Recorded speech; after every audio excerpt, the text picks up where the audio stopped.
The aftermath of the Battle of Easterwich left the Chupacabras in a tough spot. Due to the nature of their retreat from Easterwich, the Chupacabra Company got split up.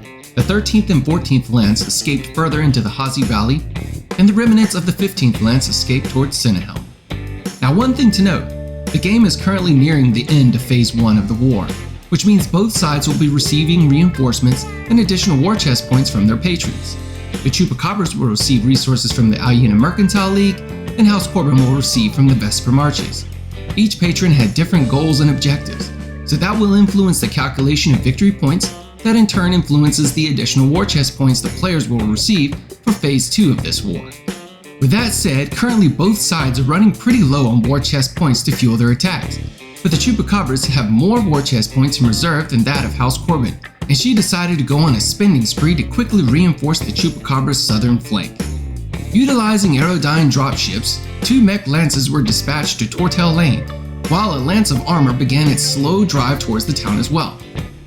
At the same time, the half-strength 15th Lance, the VTOL Company, and the artillery battery all pulled back from their positions. The 15th Lance went to the town of Tortle Lane, the artillery battery to the town of Inkworth, and the VTOL Company repositioned themselves to the starport in Azul City.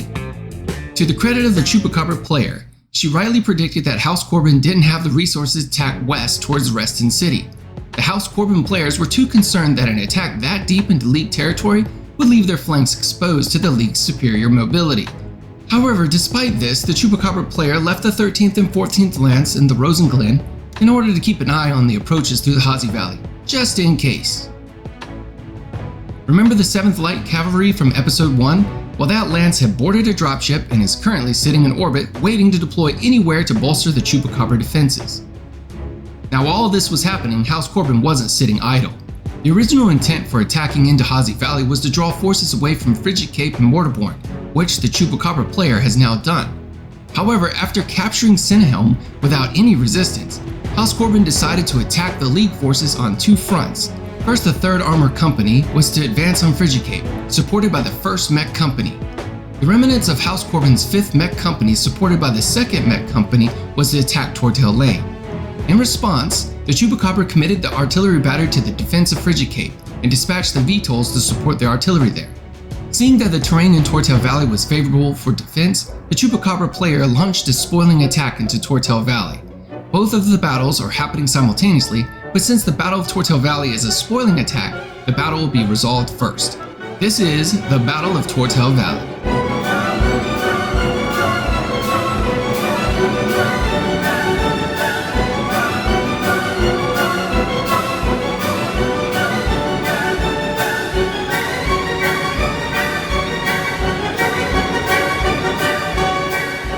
Welcome to the tranquil valley of Tortle Mountains. Winter has not yet set in, but the higher elevation of this region has caused some snow patches to form. All the industrial buildings have a construction factor of 3. The commercial buildings are poorly built and have a construction factor of 1. House Corbin Forces is comprised of 2 companies, the 5th Mech Company and the 2nd Mech Company. The 2nd Mech Company is leading the assault, which is comprised of a lance of light-wheeled recon and 2 mech lances. Each mech lance is comprised of a Warhammer, an Atlas, a Blackjack, and a Wasp.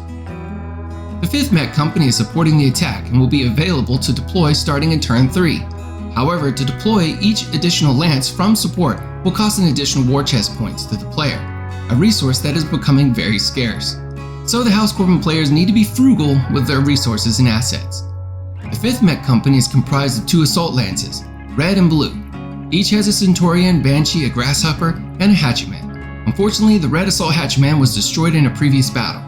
The 5th Mech Company also has a Light Striker Lance, which is at half strength since the General Panther was destroyed at the Battle of Easterwich. Therefore, only a Blackjack and a Wolfhound will be supporting the battle. Also, House Corbin players had done a few field repairs, able to repair 2 armor points for the Blue Grasshopper. The League forces are comprised of an ad hoc force of Hefe's Chupacabra's mercenary unit, and the 2nd Armored Lance of the 4th Armored Company have been thrown together and sent to Tortle Lane. The 11th Lance is comprised of 2 archers, 1 longbow, and a bushwhacker. The 12th Lance has a Blackhawk, Night Star, an Annihilator, and a Gargoyle. The 2nd Armored Lance is comprised of 4 Commissary light tanks.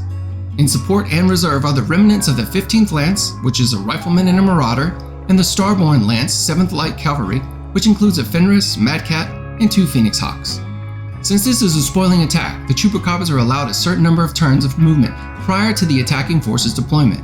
Once they're in position, we roll for initiative for turn 1. So they roll for initiative, and it looks like House Corbin wins, but unfortunately, this means the Chupacabras will move first and get into even better fighting positions. The tanks move forward to hold the road. The Chupacabras are being cautious since she doesn't know where House Corbin will deploy their forces. House Corbin deploys their red Alpha Lance, taking position on the right side, moving towards the wood line. Next up is the 12th Lance, which maneuvers towards the woods in order to control the key terrain for both sides of the battle. Bravo Lance deploys on the left center, moving towards the industrial complex. There they can get cover and try to contest control of the road. The 11th Lance follows behind the tanks, with the archer and longbow moving onto the road and the bushwhacker looking for cover on the flank. Finally, House Corbin's scouts move onto the battlefield, staying on the road and taking position behind the Atlas. On to the shooting phase, and the Chupacabras will shoot first. The Chupacabras and the 12th Lance is out of range of any of the House Corbin forces. However, the 11th Lance has line of sight and range on a few mechs. First, the bushwhacker can see Red Alpha Lance's Wasp. With a skill of 4, TMM of 2, and long range makes the target number a 10, but he missed with a 7. Next up, the archers and longbow fire at the Bravo Lance. Skill of 4, TMM of 1, and long range makes the target number a 9. The 2 archers miss, but the longbow hits with an 11, dealing 4 damage to the armor. Now House Corbin returns fire with the Wasp shooting back at the bushwhacker. Skill of 5, TMM of 2, long range makes the target number 11, and he missed with an 8. The Atlas returns fire at one of the archers. The target number is 10, but he rolled a 6, and all his shots miss. This brings turn 1 to a close. Both sides are trying to maneuver to control the center of the map as well as the wood line, and therefore want to lose initiative so that they can move first in order to get into better fighting positions. On to turn 2. So they roll initiative for turn 2, and it looks like House Corbin wins the initiative, which again means that Chupacabras will move first, which is not ideal for House Corbin. House Corbin did decide to deploy the blue Assault Lance, paying the additional war chest points. This means at the beginning of turn 3, they can deploy that lance. Chupacabras decided to move their 12th Lance first in order to get better control of the woods. Black Hawk jumps deeper into the woods, while the rest of the Lance ground moves. The Red Alpha Lance moves up on the right. Next turn they will be in position to assault those woods.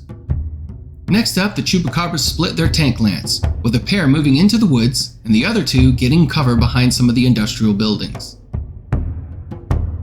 Bravo Lance is up next, and they continue to push up on the left side of the battlefield and looking for more cover. The Chupacabras now move their 11th Lance, continuing to push down the road with the bushwhacker taking cover on the left side. House Corbin moves the scouts last, leaving the road and following Bravo Lance's advance on the left. On to the shooting phase. Again, the Chupacabras will shoot first. Unfortunately, it turns out that the intervening woods is more than 6 inches wide, and therefore it removes line of sight. Therefore, the 12th Lance cannot make any attacks this turn. But the 11th Lance and the tanks have line of sight, and they open fire on the purple Warhammer. A skill of 4, TMM of 1, and medium range makes the target number 7. But the target number is 8 for the 2 tanks since there is intervening woods. The 2 tanks, the longbow, and one of the archers all missed. But the camo archer rolled an 11, dealing 7 damage, which removed all the armor and did 2 structural damage to the Warhammer. This necessitated a critical roll check, which is a 6, weapon destroyed. The bushwhacker also hit, dealing 2 more structural damage, which caused another critical roll check, which was a 9, which is lucky for House Corbin because that is no critical damage. However, this was enough damage to check and see if the Warhammer would flee from the battle, and he passed. The remaining 2 tanks behind the building fire at the Blackjacks and Bravo Lance and Red Alpha Lance, and both missed. House Corbin can now shoot back. The entire Alpha and Bravo Lance all open fire on the camo archer. The target number is 8 for Bravo Lance and a 9 for Red Alpha Lance due to the intervening woods. Under all that withering firepower, the Wasp and the 2 Warhammers of both Bravo and Red Alpha Lance, as well as the Atlas, all land hits, dealing a total of 14 points of damage, which is more than enough to destroy the archer. This brings turn 2 to a close. Both sides advance towards one another and exchange fire. Red Alpha Lance is in position to assault the woods, and Blue Assault Lance will deploy at the beginning of the next turn. This should make turn 3 quite interesting.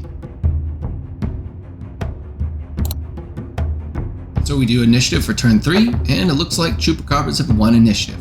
House Corbin will need to move and shoot first for turn 3.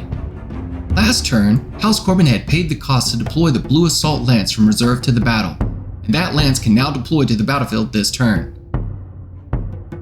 Seeing the Blue Assault Lance deploy spooked the Chupacabra player, who then decided to pay the war chest points to deploy her 7th Light Cav that is sitting in orbit via dropship. The 7th Light Cav will deploy next turn via dropship landing. House Corbin marches the Blue Assault Lance straight up the middle as if they were on parade. The 12th Lance of the Chupacabras continue to position inside the woods to secure that key terrain. The Blackhawk stood still while the Night Star and the Gargoyle take up cover in the woods. Next up, Red Alpha Lance moves to take the woods. At first, the House Corbin player considered to wait for the Blue Assault Lance, but then decided just to charge straight into the woods. The Black Hawk and the Wasp jump into the woods, and the Warhammer and Atlas advance close to the wood line. Next up, the Chupacabras activate their tanks, and elect for those tanks to stand still and defend their current positions.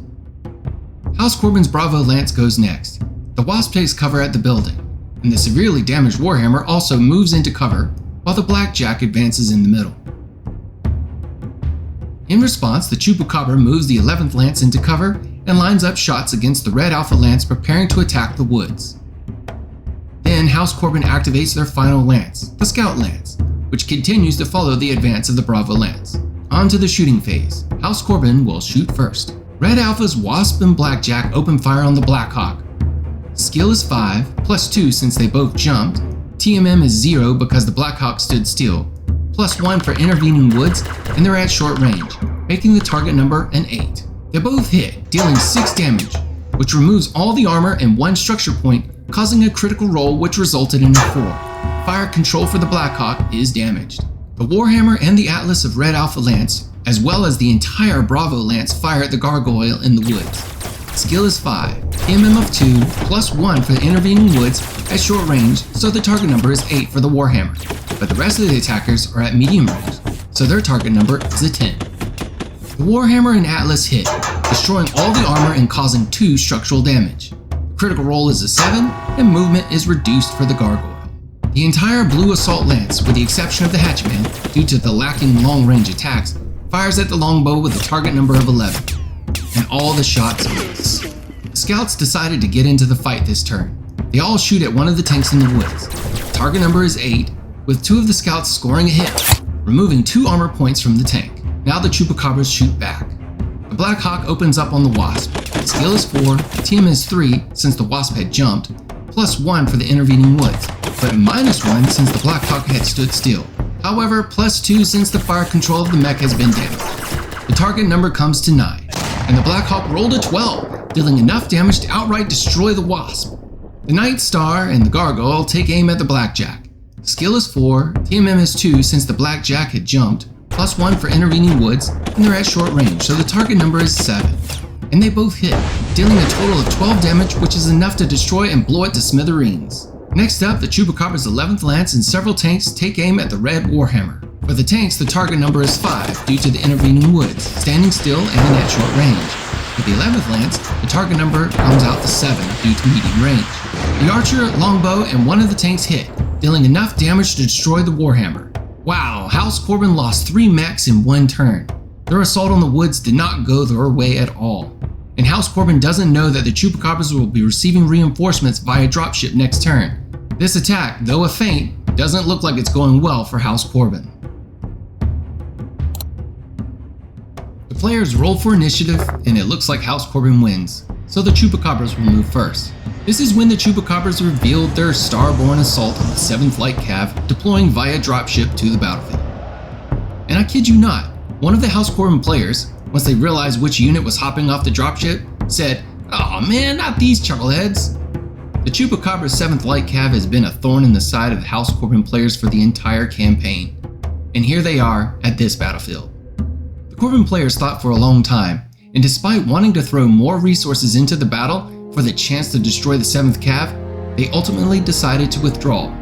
It's likely that they could have paid more war chest points and could have won the battle, but that was not the objective of having this small force here in the Tortle Mountains in the first place. Their objective was to draw forces from the front lines at Abzul Harbor, and now they have done just that. A lance of tanks, 2 reserve mech lances, and now the 7th Light Cav will no longer be available for the defense of Frigid Cape. House Corbin may have not won today in the Valley of Tortels, but as the Corbin players stated, we're gonna smash them at Frigid Cape. So, House Corbin withdrew, taking a few parting shots as they fled the battlefield. House Corbin resisted the temptation to spend more precious war chest points in this battle. This means they can now spend them all at the next battle, the Battle of Frigid Cape. For House Corbin, this short campaign in the Tortle Mountains had costed hundreds of war chest points, and they lost 6 mechs and their mech warriors. But the Chupacabras had to pull 4 lances from the front lines in order to protect their flank. We will see if the sacrifices made by House Corbin in the Tortels will pay off at the Battle of Frigid Cape.